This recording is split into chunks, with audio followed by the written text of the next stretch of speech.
Let me show you how to make my hearty and comforting beef and mushroom stew. You will need beef steak, onions, carrots, and mushrooms. First thing we're going to do is sear the beef. You can use cheap cut of meat here, such as casserole, chuck, or gravy steak, and then we're going to saute the onions.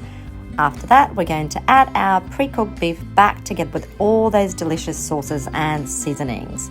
I've got lots of delicious umami ingredients in this recipe. Once you've added the stock, pop the lid on and simmer the beef stew for about 1 hour. In the meantime, we're going to pan fry the mushrooms until they're golden brown.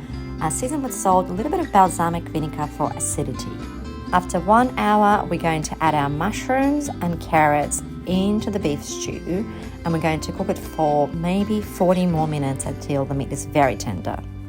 Final step is to make the flour slurry to thicken the stew ever so slightly, and then it's ready. You can serve it on mashed potato, rice, quinoa with vegetables, whatever you like. It's hearty, delicious, perfect for cool weather or in summer if you feel like it.